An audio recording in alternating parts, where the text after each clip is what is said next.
Hey guys, welcome back to the channel. My name is Katelyn, and today we are continuing the 100 Dragon Challenge. So, I wanted to check off another one of the zodiac ones on our list since we're getting so close to finishing the celestial zodiac, so I thought we could do Libra next. So, at least for this one, I kind of wanted to, I guess, lean into a little bit of the description of the sign. So I looked up what element this sign was associated with. I found that it was air, and I was like, you know, this would be really cool as a really big like bird dragon. And my first initial thought was making it kind of like tropical and cool, and so I took a lot of inspiration from a toucan and the Hornbill toucan and a bunch of other cool diverse toucan colors and shapes that I found online. I just absolutely love those birds. They're actually one of my favorites, like the Hornbill specifically. Whenever I go to the Phoenix Zoo, I always go and draw these toucans because I just love the Hornbills. I don't know why, but maybe they're one of my favorite birds, I guess you could say. But I wanted to draw a lot of inspiration from that, since this is an air element. And I thought I could really accentuate, I guess, the Hornbill aspect in terms of like adding horns to the bill, so then we could make it even more dragon-like and kind of like a griffin-dragon hybrid type of situation. And then, at least in terms of what I was thinking for its body structure and pose, there's a dinosaur called, I think it's called the Quetzalcoatlus, if I remember correctly. That was a huge inspiration for this one, because that even the Quetzalcoatlus, I feel, almost looks like a distant relative of the toucan, if you ask me. It's really cool. If you haven't seen that dinosaur, I would check it out because it's a cool beast. So I kind of had that in mind when I was jumping into this, and I did really like that initial pose from my rough sketch, just because I thought it really showed a lot of different aspects of the body. I got to see a lot of cool detailing off of it, and it got to really show off that beak that I really wanted to highlight. So I wanted to stick with that general pose, and I started blocking out at least where the body shape and structure would go for this one. This is one of them that, like, I partially wish that I did this challenge digitally. Like, I still stand by wanting to work with traditional medium here and there because it's an excuse for me to not look at a computer screen, to be honest, because my eyes get tired from just looking at a computer screen all day, even with my blue blockers. So having a traditional, I guess, medium to work in really helps me, and it also just kind of breaks up and diversifies what work I do. And markers are just fun. I used to color with markers all the time when I was younger, and so I'm like, you know, I still really enjoy working with traditional mediums and like markers and such. But at least for this one, it's kind of hard because once you have a piece of paper, you can't like expand the canvas, you know, it is what it is. And for me, I really felt like I nailed the face and different parts of it, and I'm like, well, I don't want to start over. I like this too much. We're just gonna work with it, and I think it still turned out good even with the constraints and the size of the paper. So after the sketching was done, it was time to jump in and get the line art going, and I knew this guy was going to take at least a little while to do the inking for because we had a lot of detailing on him. I've been trying to go more and more intense with my details, like adding fur textures or extra feathers or different extra bits and bobs to it. And so I really wanted to get all those little details in. And then I added the scales in this one.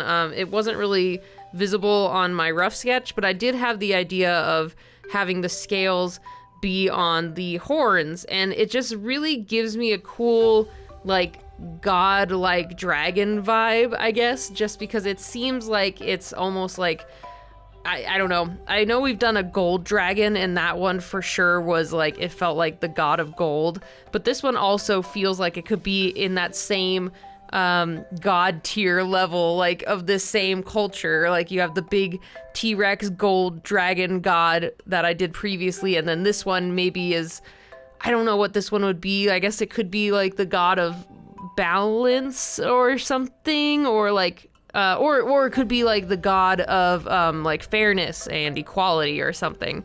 That might be interesting as well. I'm just trying to brainstorm, like, I know this is based off of Libra and like the celestial sign for that, but it feels like a really cool ancient god design. And I can't really place my finger on like what it would be for like what it would represent.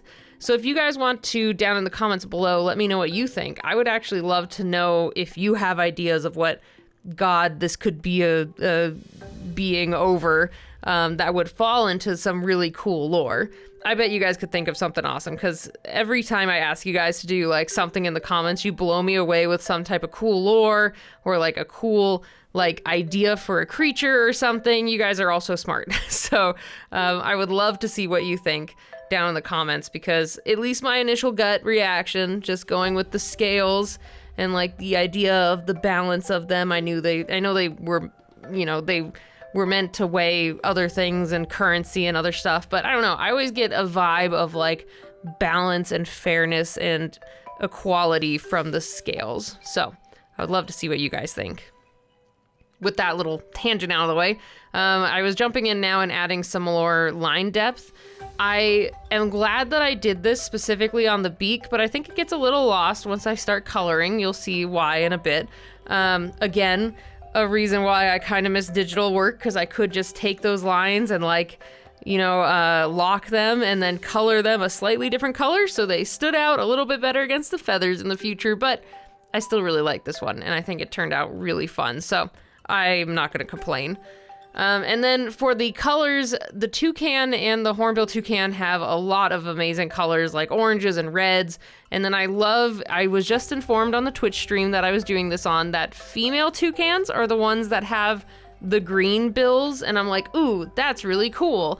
I'm gonna use the green anyway, if this is male or female, because I don't know, I just love the green color with those yellows, reds, and oranges. Like I can't pass that up. It just is gonna look too pretty. So we got a lot of traditional toucan colors present, and it was time to kind of jump in and figure that out. So I at first wanted the bill to be in the oranges and reds and yellows, mostly the oranges and reds, because I knew I wanted to make the scales to the left and right gold. And so I want to make sure you could see them against the bill and it didn't look like it was all kind of blending together. And I also thought about making the beak more like greens or blues, but then I was like, I really want to highlight around the eye, like how the toucan has blue around its eye. It just makes it really pop, because toucan's eyes, I don't know if this is for all toucans, but the reference images I found, they have like these really piercing red eyes surrounded by these beautiful blues. And I'm like, I gotta do that. That's just too beautiful to pass up. Like nature made it that way for a reason, and it is gorgeous. So I was like, we gotta do that. And then while I was kind of brainstorming and figuring out how to use the greens, because I knew I kind of wanted to maybe do it with the claws, I was thinking and talking to chat, and I'm like, oh my gosh, what if we took the horns and made the horns look like the beaks of the toucan, which the female ones, if I remember correctly, they went from yellow and had like a kind of, not a teardrop shape of orange, but a very interesting like swirled shape of orange, and then green. And I'm like, that will be perfect for the horns, especially because it draws your eyes to it in comparison to the beak, and then that can lead your eyes down to the scales and you start piecing together this creature concept. And I just really liked that part. And then like your eye comes back to that bright blue eye on its face as well. I just was very happy with how the colors were coming along for this part of the face. And then to go along with like the Hornbill Toucan, I love the segmentation of well, I think this was the Hornbill. Yeah, I'm getting my toucans all mixed up. The segmentation of it has black right after its face, and then a bit of yellow across its throat, and then it goes back into black feathers. And I really liked that, so I wanted to add that into this design. And then it was time to just get stuck in and really start coloring all these black and gray feathers. I tried to add some gray to like show where the limbs started and ended, and I'll be adding my white gel pen in a little bit later. But this is where I was talking about where you kind of lose that thicker line work that I did, because it just gets lost kind of with the black feathers. And I wanted to add a little more color. I talked about making the feet a green, and so I replicated the orange drop shape from the horns. And then I was like, oh, a little bit of yellow on the belly I think would be really cool too. So with that in mind, and I guess kind of the last bit of color except for the ends of the wings, it was time to just jump in, really start developing those blacks and pushing like some of the shadows and trying to get those highlights to be segmented so you could see where the feathers began, where the limbs were, and just get this whole thing colored in.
All right, so we're getting pretty close to finishing up this guy. We're just in the last little bit of adding the base black to the wings, and then I go back in with a slightly darker black to try to add some shading.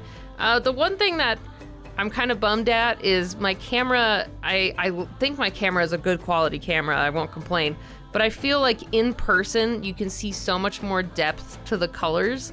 I don't know if maybe it's just like my editing prowess, and maybe I need to start doing some color correcting or like more color correcting on these videos to really show those deeper darks and those lighter lights.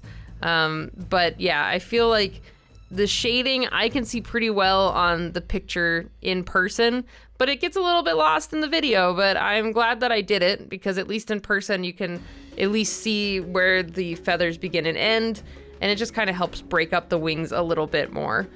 And then for sure, like going back in a little bit and adding the white gel pen also helps with like showing the edges of the feathers or the different limbs. But yeah, it's a little hard with at least like some of the darker colors to really, I guess, make sure they make sense, because I didn't want this guy to be gray.